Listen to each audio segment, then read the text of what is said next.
welcome to the app show. No, it's not the app show at all. Let's start again. I knew this was going to be good today. Let's go. Welcome to PCM Update for the 14th week of 2013 and the first Wednesday of April. I'm at PCM Creative Caroline. I'm at Phil Campbell, weirdly enough, at Phil Campbell. Enjoy these shows this week, because they're actually quite spacey. We are the Space Cadets. We have at Daniel Rose Art also laughing off camera as well for entertainment value. Well, we went to the Gadget show yesterday. Well, we did. Well, we went to a place. I don't know if it was the Gadget show, because normal Gadget shows are full of really exciting gadgets and tech, and yesterday was full of cheap Chinese £1 rubbish. I was really disappointed. Well, yeah, I was really happy about meeting some great companies. We did come. We definitely came across some great people. But there was also a lot of tap. Helmet of Barter was playing its role. That worked really well, having the helmet and sort of explain to people. And although I was surprised when I ran over to the GoPro stand and went, I put my GoPro Hero Black Edition on the camera, like, is this not the ultimate? And everybody was just like, oh my god. And it wasn't even that though. No. It was very odd. And there was lots of games and things, wasn't there, which aren't a part of the actual show. But I'm quite surprised that having invited bloggers specifically who are industry, who they know are going to be geeks and be excited, that they didn't really, there was nothing really. I think we worked it out though. It was really quite easy to work out. Nobody cares. That was the bottom line to it all, really, is that nobody really cares. But we do care. We do. I mean, it would be nice if there was a bit more of a concierge and an understanding of what social does. Yeah. When somebody reviews your product, it's because they're potentially going to use it. So the press office was potentially quite volatile and explosive. They weren't quite sure. I'm a bit scared of companies that work with other companies who don't know how their systems work. That's a worry for me. That's like getting on a plane and going, I don't need to know how things the controls don't go work. right, and they go, oh well, we know there's been issues.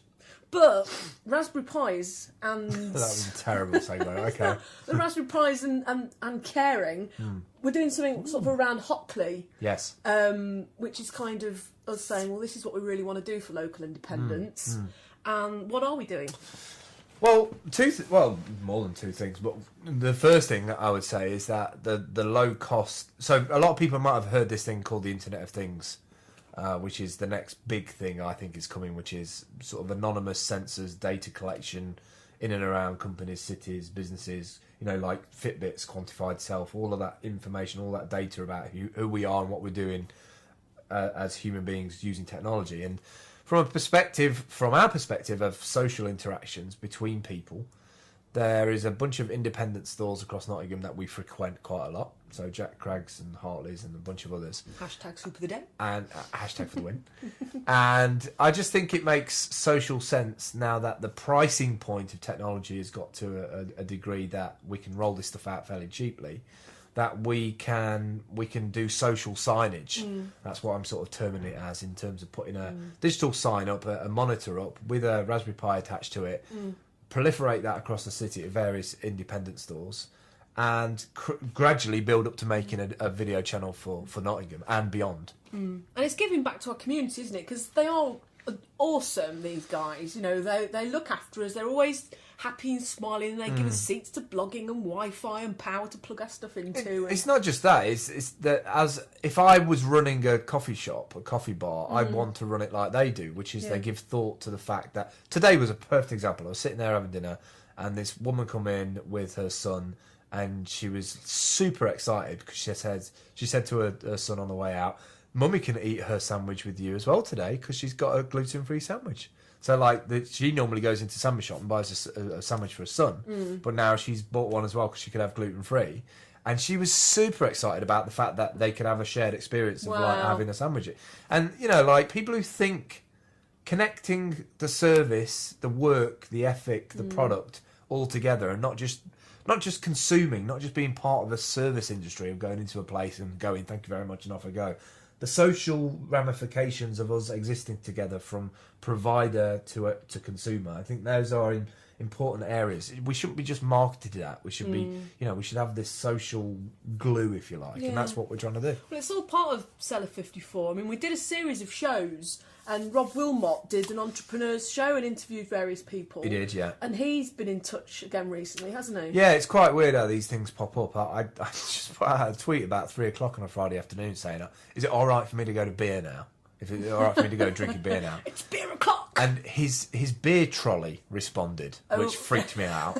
This trolley that they have in the office, that on Friday after 4:30, there's a man that walks around with this office full of beer. And the beer is come from clients that they've worked with. So there's champagne on there, there's mojitos on there, there's all sorts on there. So I went to see him, and after sitting down and having a chat, he said, there's actually a job to do some Banksy-esque kind of stuff on the walls. So, because I know Dan is, very proficient in that sort of, and that's the best way of finding work, I think. That social sort of the what do you call it? Sentiment, not sentiment. I can't think of the S word. I'm not going to say synergy. It's definitely not synergy. It's an S. I can't remember it now. No, it's gone. Sorry, but it's in there. It's in the dictionary under S. It's kind of sociability kind of thing, but I don't think that's you're trying to jog my memory. It's not working. I popped over to Lincoln last Serendipity. week. There you go. Hey. Serendipity. I went over to Lincoln last week to spend half a day with one of my clients, Lucy Lockett, and we often do Skype calls. But every now and again, it's like we have to meet face to face, and I think it's really important. And I went over there, and they're looking at products that they can be sociable with. Their engagement with social media is it's so lovely to see, because they want it to be the fun part of their business. They've got the revenue stream, they're working on that, they work very hard on that, on the SEO and getting their website done. And when it comes to them having fun together as a family business, it's about how they can be sociable. How can they be sociable on the web with their customers and the kids that buy the products?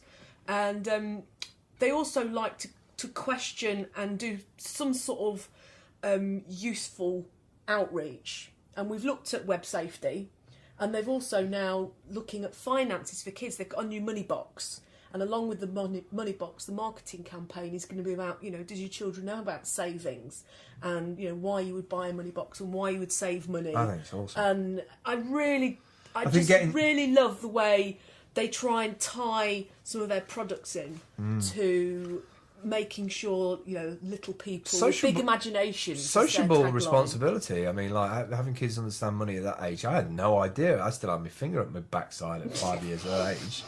I would rather, if kids can understand what money is all about, then they can understand why they need to earn it and what they need it for. So absolutely, 100% anything behind that. So it was really nice to meet them. There's lots of things going to be coming from Lucy Lockett. Love the way that Dan's laughing. Dan's laughing. You could never get away with this on television, Can you imagine this if it was Midlands Today? I was playing with my bum.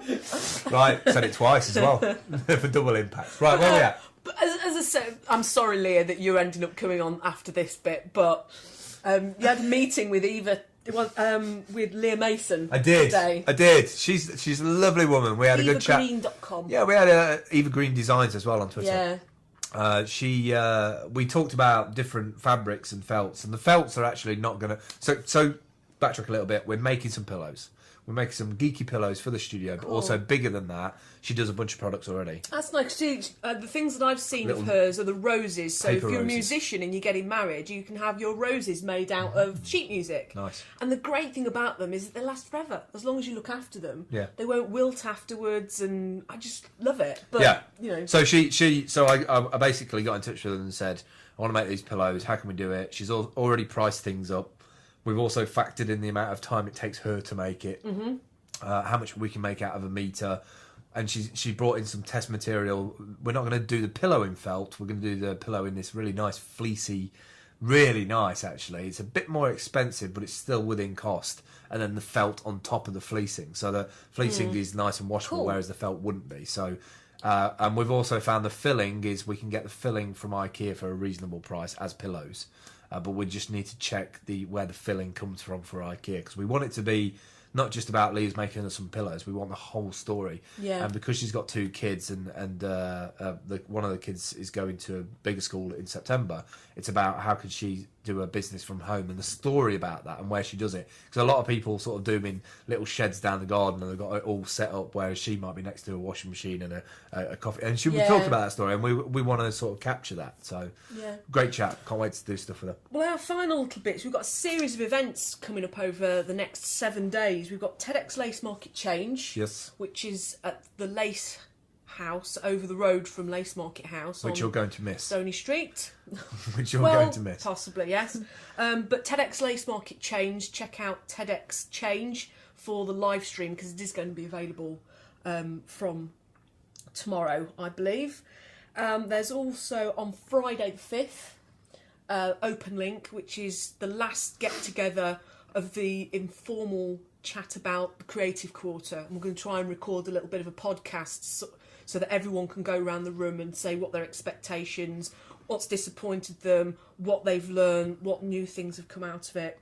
And then next Tuesday is Not Tuesday, cool, where we're going to be doing a reflection on what's been happening with TEDx. And because the theme for TEDx Change was positive disruption, we're kind of going to be looking at how you move forward with projects and what the implications and impact of what you do for an event. So we're going to do very quickly some shout-outs. Okay. At TEDx Change, at Hartleys Coffee, at Jack_Craggs, and at Paul_Edwick, at lucylocket HQ. And that's us for this week. Thank you very much. Don't forget to check out the other shows. Seller54.com, seller54.tv. Goodbye. Bye.